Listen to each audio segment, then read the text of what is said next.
A few days later, Jesus again entered Capernaum, and the people heard that he had come home. So many gathered as he was teaching and preaching the word to them that there was no room left, not even outside the door.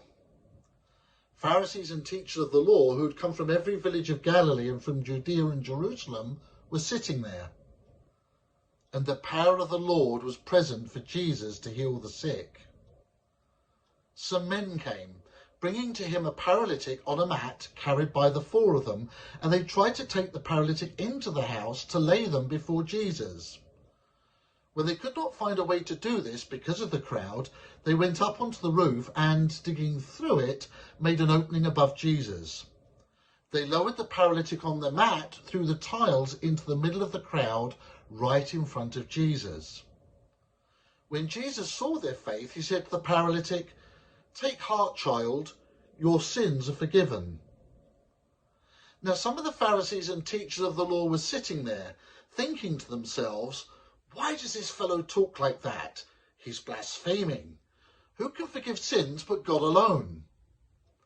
Immediately Jesus knew in his spirit what they were thinking in their hearts, and he said to them, "Why do you entertain evil thoughts in your hearts? Which is easier, to say to the paralytic, 'Your sins are forgiven,' or 'Get up and take your mat and walk'?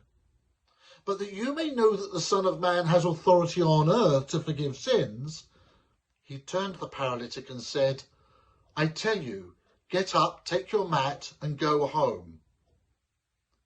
Immediately the person stood up in front of them, took what they had been lying on, and walked out in full view of all of them, and went home praising God. When the crowd saw this, they were filled with awe, and they praised God who had given such authority to men, and said, "We have seen remarkable things today. We have never seen anything like this."